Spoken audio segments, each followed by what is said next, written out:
اللہ الرحمن الرحیم نحمدہ ونصلی ونسلم علی رسولہ الکریم وآلہ الطیبین واصحابہ الہادین اما بعد فاعوذ باللہ من الشیطان الرجیم بسم اللہ الرحمن الرحیم الحمد للہ الذی انزل علی عبدہ الکتاب ولم یجعل لہ عوجا قیما لینذر بأسا شدیدا من لدنہ ویبشر المؤمنین الذین یعملون الصالحات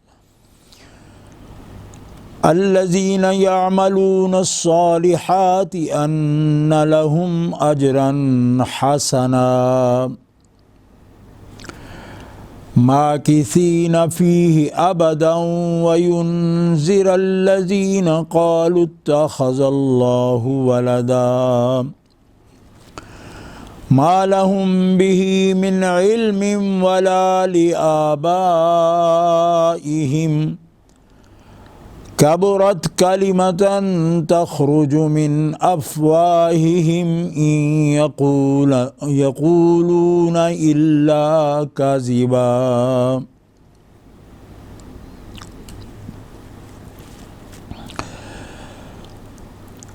سورہ کہف مکی سورت ہے جس میں 120 آیات ہیں اور 12 رکوع ہیں۔ اللہ کے نام سے شروع جو بہت مہربان نہایت رحم والا ہے۔ الحمد للہ الذی انزل علی عبدہ الکتاب ولم یجعل لہ عوجا۔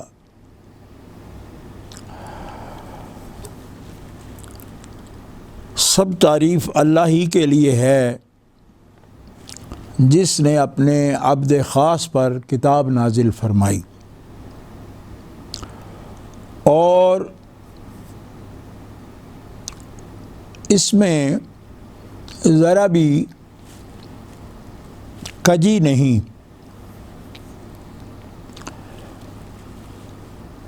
اس کتاب کو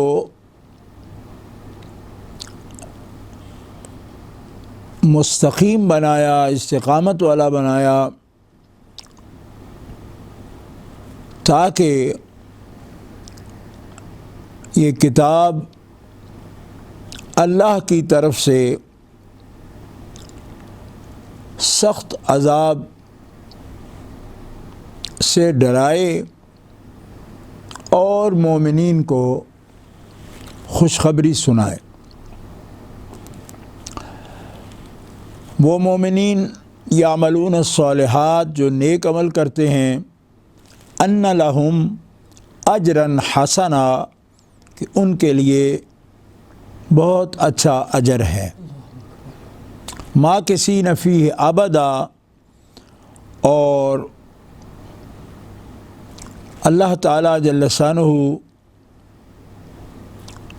ہمیشہ اس اجر میں، جنت میں ان کو ٹھہرائے گا، اسی میں رکیں گے۔ اور یہ کتاب کہ جو لوگوں کو ڈرائے، جنہوں نے کہا کہ اللہ تعالیٰ جل شانہ اولاد رکھتا ہے، انہیں اس کے بارے میں ما لہم بہ من علم ولا لآبائہم، نہ تو انہیں ان کے بارے میں کچھ علم ہے اور نہ ان کے باپ دادا ہی کچھ جانتے ہیں۔ اور یہ بہت ہی بڑا بول ہے، تخرج من افواہہم، جو وہ اپنے منہ سے نکال رہے ہیں اور نکل رہا ہے یہ کلمہ ان کی زبان سے، جو کچھ بول رہے ہیں وہ جھوٹ بول رہے ہیں۔ سورہ کہف مکہ معظمہ میں نازل ہوئی، 120 آیات اور 12 رکوع ہیں۔ البتہ اس میں ایک آیت کریمہ وَاصْبِرْ نَفْسَكَ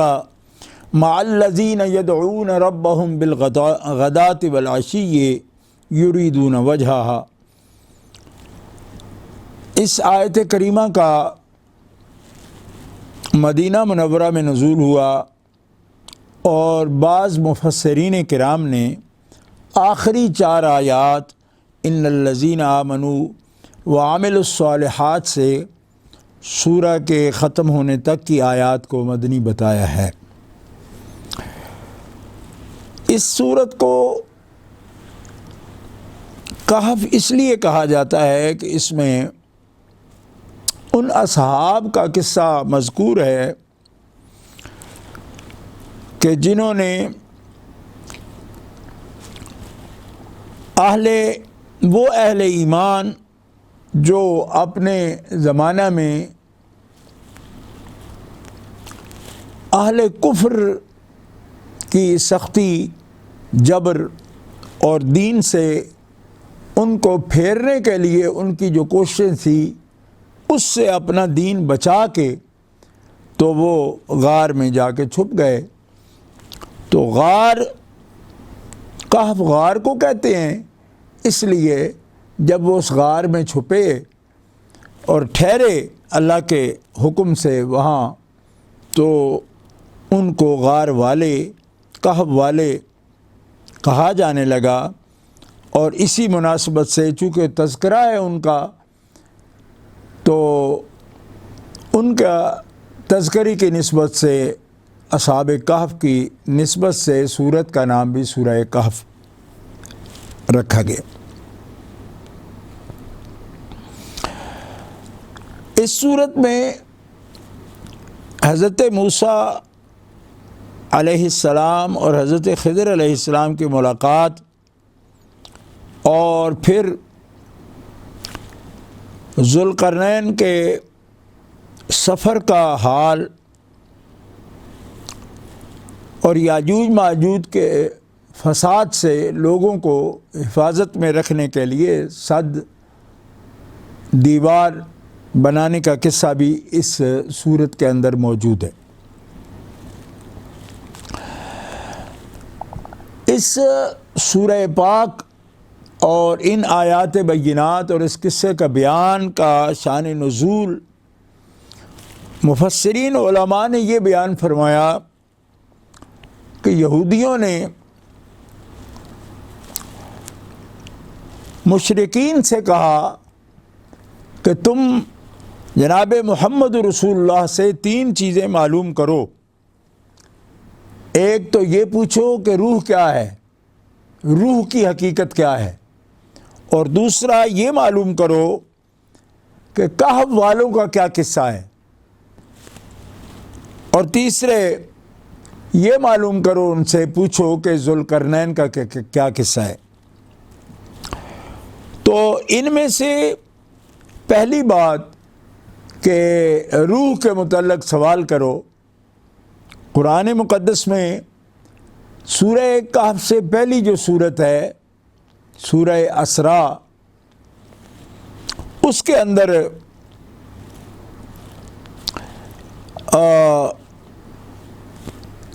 اس کا بیان ہوا، اور باقی 2 سوالات کا جواب جو ہے اس صورت میں مذکور ہے۔ یعنی حضرت موسیٰ علیہ السلام، حضرت اصحاب کہف کا واقعہ اور حضرت ذوالقرنین کا قصہ، 2 جو ہے یہ اس صورت میں اس کا بیان ہوا ہے، اور اس سے پہلی صورت میں روح کے متعلق سوال اور اس کا جواب مذکور ہے۔ اس لحاظ سے سورہ بنی اسرائیل یعنی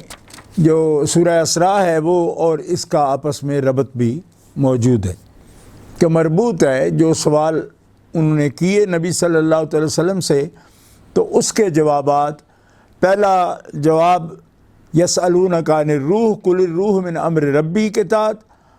اس ذکر میں آ گیا، اور یہ یہاں سورہ کہف میں اصحاب کہف اور ذوالقرنین کا جو واقعہ ہے، یاجوج ماجوج اور اس کے بند رکھنے کے لیے دیوار تعمیر کرنا، اس کا اس صورت میں بیان موجود ہے. لیکن ان کی بدبختی کا یہ عالم تھا کہ جنہوں نے یہ سوالات کیے، جواب ملنے کے باوجود وہ ایمان نہیں لائے. اس میں بڑا سبق موجود ہے کہ سوالات کرنے والے ضروری نہیں کہ سوال پوچھیں اطمینان کے لیے، یوں ہی سوال کرتے ہیں حجت کے لیے بھی، اور خام خواہ ایک جو ہے نا بات کو آگے بڑھانے کے لیے سوال کر دیا جاتا ہے. ہمیشہ سوال تسلیم کرنے کے لیے سے نہیں کیا جاتا. جنہوں نے سوالات کیے پھر وہ اس پر ایمان نہیں لائے، لیکن سوال کیے انہوں نے. سورہ کہف کے پڑھنے کے دنیاوی اور اخروی جو منافع ہیں، فوائد ہیں، برکتیں ہیں، اس کے ساتھ جو تلاوت کی رحمتیں ہیں، نبی کریم صلی اللہ تعالیٰ علیہ وسلم نے خاص طور پر ان کا بیان فرمایا. حضرت ابو درداء رضی اللہ تعالیٰ عنہ سے روایت ہے کہ رسول اللہ صلی اللہ علیہ وسلم نے ارشاد فرمایا کہ جس نے سورہ کہف شریف کی 10 آیات یعنی ابتدائی الحمدللہ الذی انزل علی عبدہ الکتاب ولم یجعل لہ عوجا، ابھی جو آیات تلاوت کی گئی ہیں، کہ یہ 10 آیات جس شخص نے یاد کر لیں تو اللہ تعالیٰ اس کو دجال کے فتنے سے محفوظ فرمائے گا. امام مسلم بن حجاج القشیری نے اس حدیث پاک کو اپنی صحیح مسلم میں اس کی تخریج فرمائی. اور صحیح مسلم ہی کی ایک حدیث یوں ہے کہ جو شخص تم میں سے فتنہ دجال کے وقت موجود ہو اور دجال کو پا لے اور دجال پر اگر سورہ کہف کی ابتدائی آیتیں پڑھ دے تو دجال کا شر اور اس کا فتنہ اس سے وہ بندہ محفوظ رہے گا جس نے کہ دجال کے سامنے سورہ کہف کی 10 آیتیں ابتدائی پڑھ لیں.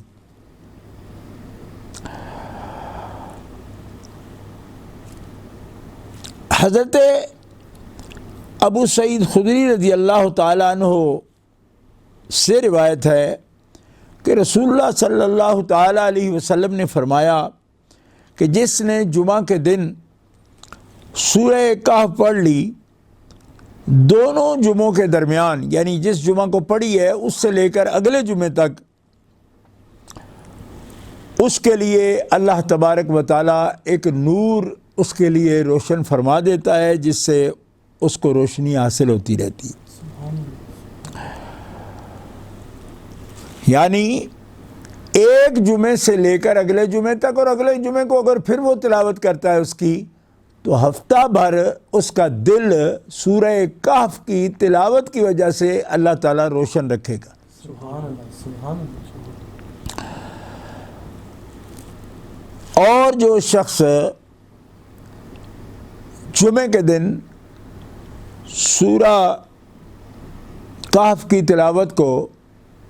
معمول بنا لیتا ہے، پڑھتا ہے، تو بعض شارحین حدیث نے یہ لکھا کہ اس کا فائدہ یہ ہے کہ جب وہ قبر میں جائے گا، ہر جمعے کو جو بندہ ہمیشگی کرتا ہے اس بات پر کہ وہ سورہ کہف کی شریف کی تلاوت ہر جمعہ کو کرے، تو اس کی قبر جو ہے نا ایک جمعہ سے دوسرے جمعہ تک، جیسے دنیا میں دل روشن رہنے کی حدیث ہے، اس کا ایک مطلب یہ ہے کہ ایک جمعے سے دوسرے جمعے تک اللہ تعالیٰ اس کی قبر کو سورہ کہف کے قاری کو تلاوت کرنے والوں کو جیسے جمعے سے جمعہ وہ تلاوت کرتا تھا، ایک جمعہ سے دوسرے جمعے تک سورہ کہف کی برکت سے جب وہ فوت ہو جائے گا تو اس کی قبر میں بھی روشنی رہے گی، سبحان اللہ سبحان تا آ کے اگلے ہفتے میں جب داخل ہوگا تو پھر جمعے سے جمعے تک اس کی قبر روشن رہے گی۔ اس لیے ساری زندگی جس نے یہ معمول بنایا تو تا قیام قیامت اس کی قبر جو ہے وہ سورہ کہف کے نور سے چمکتی رہے گی اور قبر کی وحشت اس کے نہیں ہوگی۔ حافظ ابن کثیر نے امام بہقی کی سنن کبریٰ سے یہ روایت نقل کی ہے کہ جس شخص نے سورہ کہف اسی طرح پڑھی جیسا کہ نازل ہوئی ہے تو وہ اس کے لیے قیامت کے دن نور ہوگی، یعنی میدان حشر میں اس کے لیے سورہ کہف کا نور اس کے ساتھ ساتھ ہوگا۔ اور محدث ضیاء الدین مقدسی رحمۃ اللہ علیہ نے اپنی کتاب المختار سے نقل کیا کہ رسول اللہ صلی اللہ علیہ وسلم نے ارشاد فرمایا کہ جس نے جمعہ کے دن سورہ کہف پڑھ لی 8 دن تک اللہ تعالیٰ اس کو ہر فتنہ سے محفوظ رکھے گا، اور اس دوران سخت فتنہ قرب قیامت کا دجال کا ہے، دجال کا فتنہ بھی اس کو پیش آیا تو اللہ تعالیٰ اس فتنے سے بھی اسے محفوظ رکھے گا۔ اس لیے جو لوگ آج کے دور میں کرونا کی وبا سے پریشان ہیں ان کے لیے سورہ کہف اگر جمعے کے روز وہ پڑھتے ہیں تو اللہ تعالیٰ جمعے سے جمعے تک اس کی برکت سے ان کو اس فتنہ سے اور اس وبا سے بھی محفوظ فرمائے گا۔ تو سورہ کہف کو اللہ تعالیٰ نے، اب اس کے مضامین کی تفسیر کی طرف آتے ہیں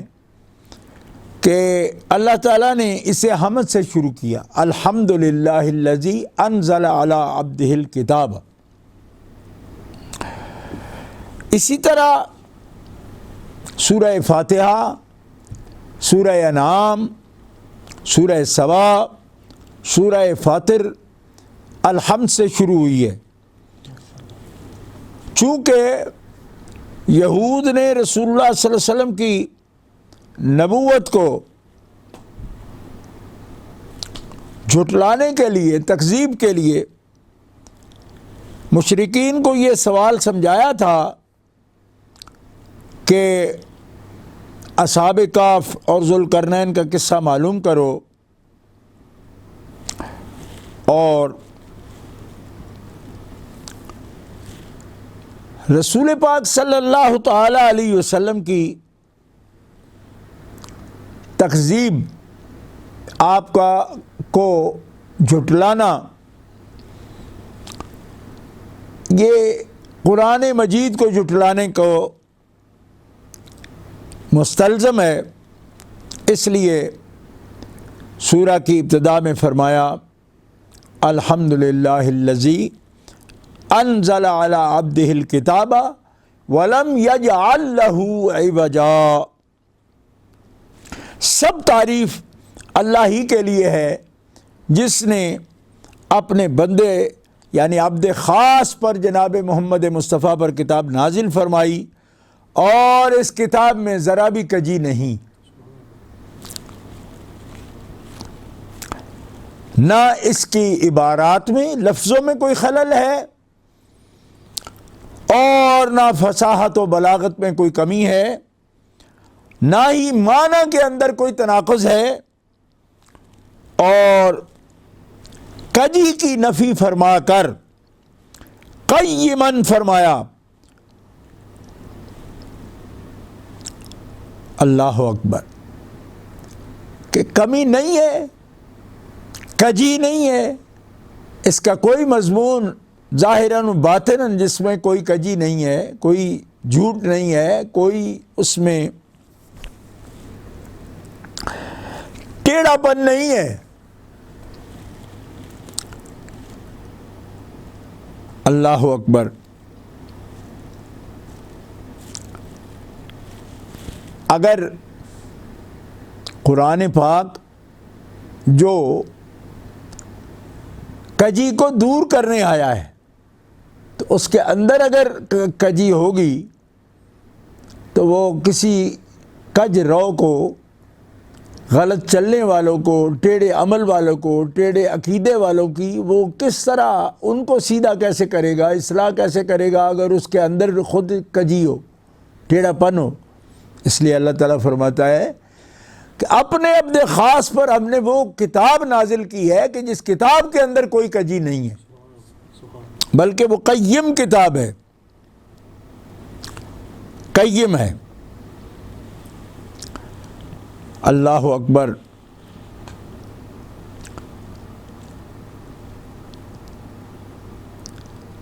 قیماً مستقیماً، مستقیم کے معنی میں ہے جس کا معنی ہے کہ بالکل ٹھیک صحیح، کہ اس کے الفاظ میں بھی کوئی خلل نہیں اور اس کے معنی میں بھی کوئی خلل نہیں۔ اور کچھ مفسرین اس کا معنی کرتے ہیں کہ اس کے احکام میں نہ حد سے تجاوز ہے، نہ حد سے گھٹنا ہے، افراط و تفریط سے پاک ہے، یہ مطلب ہے قیماً کا۔ صاحب روح المعانی نے دو قول لکھے ہیں کہ ایک قول یہ ہے کہ قیماً سے یہ مراد ہے کہ اس میں اپنے سے پہلے نازل ہونے والی کتب سماویہ یعنی آسمانی کتابوں کی تصدیق ہے اور ان کتابوں کی صحت کی گواہی ہے۔ اور ایک معنی صاحب روح المعانی علامہ آلوسی رحمۃ اللہ تعالی علیہ نے یہ لکھا کہ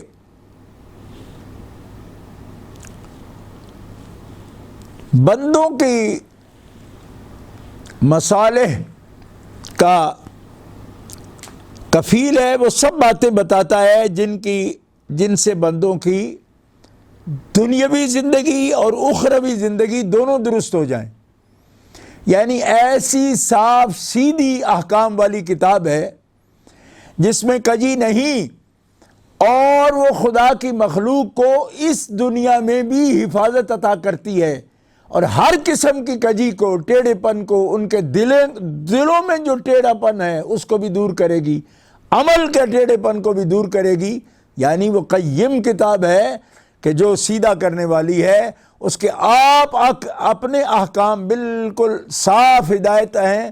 اور جو اس سے ہدایت حاصل کرتا ہے اس کی معاش اور معاد دنیا اور آخرت دونوں کو وہ بنا دیتا ہے۔ پھر ارشاد فرمایا لِيُنذِرَ بَأْسًا شَدِيدًا مِّن لَّدُنْهُ، تاکہ وہ قرآن جو اپنے خاص پر نازل ہوا وہ منکرین کو، کفار کو سخت عذاب سے ڈرائے، جو اللہ کی طرف سے انکار کی صورت میں ان کو دیا جائے گا، اس عذاب کا ڈر سنا دے ان کو، اور ایمان والوں کو بشارت دے کہ جو نیک عمل کرتے ہیں ان کو اللہ تعالیٰ اچھا اجر عطا فرمائے گا۔ وَيُبَشِّرَ الْمُؤْمِنِينَ الَّذِينَ يَعْمَلُونَ الصَّالِحَاتِ أَنَّ لَهُمْ أَجْرًا حَسَنًا مَاكِثِينَ فِيهِ أَبَدًا، کہ اللہ تعالیٰ جل شانہ اجر حسن جن کو عطا فرمائے گا اور اچھا ٹھکانہ ان کا خدا کی رضا کا مقام جنت ہوگا جس میں وہ ہمیشہ رہیں گے۔ یہ دونوں چیزیں بتانے کے لیے کفار کے لیے ڈر سنانا اور مؤمنین کے لیے بشارت و خوشخبری سنانا۔ اللہ اکبر۔ وَيُنذِرَ الَّذِينَ قَالُوا اتَّخَذَ اللَّهُ وَلَدًا، اور ان لوگوں کو ڈر سنانا کہ جنہوں نے اللہ کے لیے یہ قول کیا کہ اللہ تبارک و تعالی جل شانہ نے اولاد بنا لی ہے. یعنی پہلے تمام کافروں کو ڈر سنانے کا تذکرہ فرمایا کہ جو منکرین ہیں، پھر خاص طور پر ان کفار کو جنہوں نے اللہ کے لیے اولاد تجویز کی، تو ان کو ڈر سنانے کا ذکر فرمایا. اہل عرب بھی ہیں جنہوں نے کہا کہ فرشتے اللہ کی بیٹیاں ہیں، اور یہود جنہوں نے حضرت عزیر علیہ السلام کو خدا کا بیٹا بتایا، اور نصارہ جنہوں نے حضرت عیسیٰ علیہ السلام کو اللہ کا بیٹا بتایا. تو اللہ تبارک و تعالی جل شانہ ان آیات میں یہ ارشاد فرما رہا ہے کہ یہ جو سب شرک کر رہے ہیں، اللہ کے لیے اولاد کا کہہ رہے ہیں کہ اللہ نے اولاد بنا لی، ما لہم بہ من علم ولا لآبائہم، ان لوگوں کو اس کے بارے میں کچھ علم نہیں، اور نہ ان کے آباء و اجداد کو کوئی علم ہے، اور بغیر علم کے وہ اپنے قیاس اور عقل کے گھوڑے دوڑاتے ہیں، اٹکل پچو سے بات کرتے ہیں، کوئی دلیل نہیں ان کے پاس، حقیقت جانتے نہیں. کیوں؟ اس لیے کہ اللہ تعالیٰ کا اولاد ہونا محال ہے. ذات باری تعالیٰ لم یلد ولم یولد ہے. قل هو اللہ احد اللہ الصمد لم یلد ولم یولد ولم یکن لہ کفوا احد. وہ اس سے پاک ہے کہ اس کی اولاد ہو. کبرت کلمۃ تخرج من افواہہم، یہ بہت بڑا بول ہے جو ان کے منہ سے نکل رہا ہے، اور وہ بول رہے ہیں. بہت بڑی جسارت کر لی، جرت کر لی اور بے ادبی کر لی جنہوں نے اللہ تبارک و تعالیٰ کی طرف اولاد کو منسوب کیا. یہ جھوٹ ہے، یہ افتراء ہے، اور ایک برا کلمہ ہے، کلمہ کفر ہے جو انہوں نے اپنے زبانوں پر وہ لائے ہیں، اور بہت بڑا جرم کر رہے ہیں. یہ ایسا کلمہ ذات باری عز اسمہ کے لیے کہنے قابل نہیں ہے. ان یقولون الا کذبا، یہ لوگ بس جھوٹ ہی بولتے ہیں. سورہ مریم میں اسی مضمون کو اسی انداز سے بیان فرمایا گیا. وقالوا اتخذ الرحمن ولدا لقد جئتم شيئا ادا تكاد السماوات يتفطرن منه وتنشق الارض وتخر الجبال هدا ان دعوا للرحمن ولدا وما ينبغي للرحمن ان يتخذ ولدا. اور انہوں نے کہا کہ رحمان نے اولاد اختیار کر لی ہے، بلا شبہ تم نے بہت سخت حرکت کی ہے، کچھ بعید نہیں کہ اس کی وجہ سے آسمان پھٹ پڑیں اور زمین کے ٹکڑے اڑ جائیں اور پہاڑ ٹوٹ کر گر پڑیں، اس وجہ سے کہ ان لوگوں نے رحمان کے لیے اولاد تجویز کی، اور رحمان کی شان کے لیے لائق نہیں ہے کہ وہ اولاد اختیار کرے.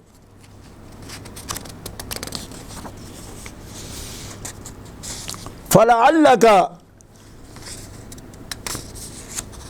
باخع نفسك على آثارهم إن لم يؤمنوا بهذا الحديث أسفا إنا جعلنا ما على الأرض زينة لها لنبلوهم أيهم أحسن عملا وإنا لجاعلون ما عليها صعيدا جرزا.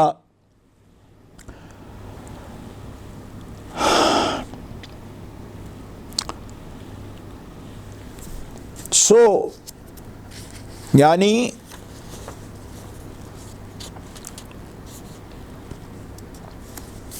لعلک باخع نفسک علی آثارہم،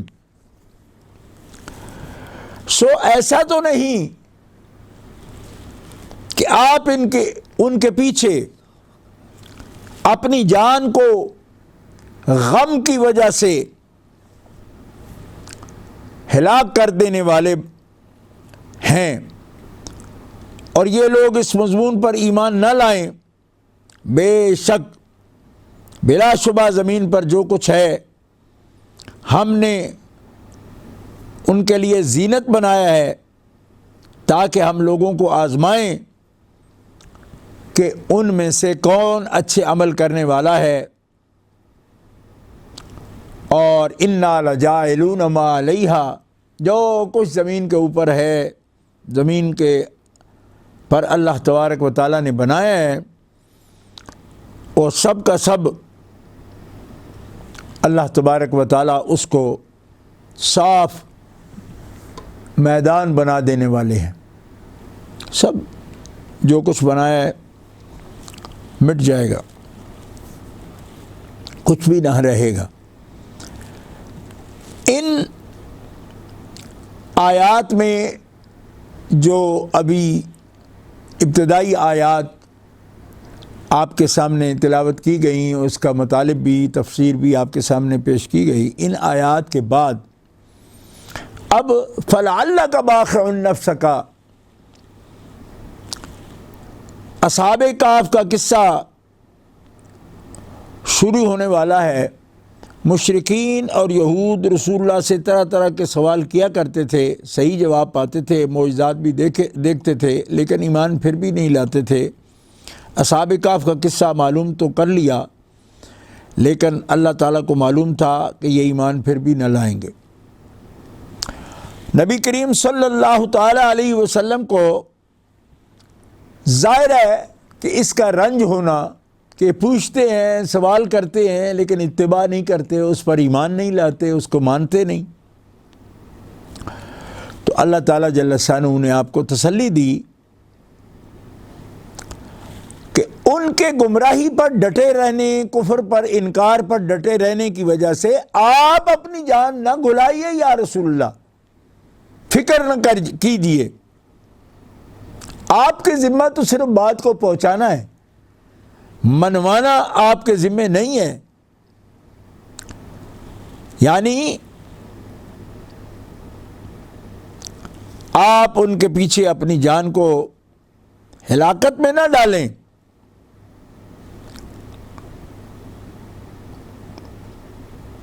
کہ اللہ تبارک و تعالی جل شانہ وعز اسمہ، آپ اس کا کلمہ پہنچاتے رہیں، اور نبی کریم علیہ الصلاۃ والسلام کو تسلی دینے کے بعد فرمایا، ہم نے جو کچھ پیدا فرمایا، انا جعلنا ما علی الارض زینۃ، یہ جو بھی پیدا فرمایا ہے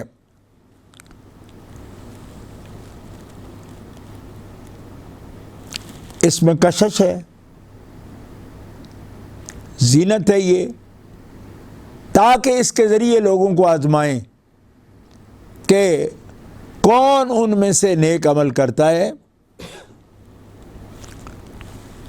اور کون زمانے میں زمین پر جو کچھ زینتیں اللہ نے پیدا فرمائی ہیں ان میں کھو جاتا ہے، اور کون ہے کہ جس کی توجہ دنیا کی سب آرائش میں، ڈیکوریشن میں، اور دنیا کے اندر جتنی بھی زینت رکھی گئی ہے اس کو دیکھتا کر اس کے خالق کی طرف کون جاتا ہے، کہ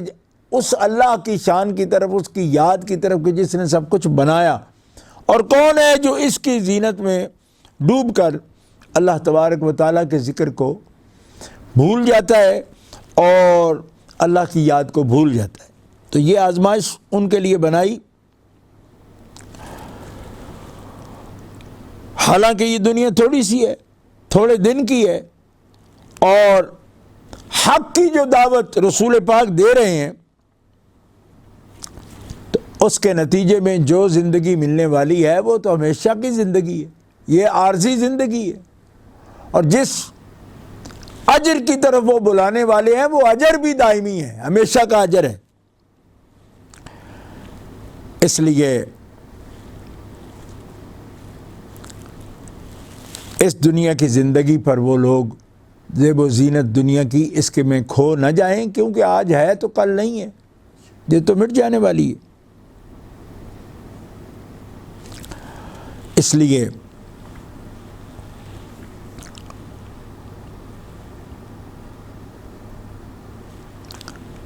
ان آیات کریمہ میں اس طرف متوجہ کیا گیا ہے، یہاں سے ان ابتدائی آیات کے بعد اللہ تبارک و تعالی اصحاب کہف کا وہ حکمتوں بھرا یہ قصہ جو قرآن پاک نے پوری سورہ کا نام ان پر رکھا ہے، تو یہاں سے ان کے ذکر کی اور ان کے قصے کی ابتدا ہوتی ہے۔ انشاءاللہ العزیز ہم درس قرآن کی ہفتہ وار نشست میں کوشش کریں گے کہ پوری سورہ کہف کی تفسیر ترتیب کے ساتھ آپ کے سامنے پیش کی جائے۔ 4 یار ٹی وی پر آپ ان پروگراموں کو دیکھتے رہیں۔ اللہ تعالیٰ آپ کو توفیق عطا فرمائے اور قرآن پاک کے پیغام کو سمجھنے کی اور قرآن پاک کا حقیقی طالب علم بننے کی، طالب قرآن بننے کی اللہ تعالیٰ توفیق عطا فرمائے اور اس کے علوم کا دروازہ سب پر کھولے۔ عزیز القدر علامہ محمد عمران صاحب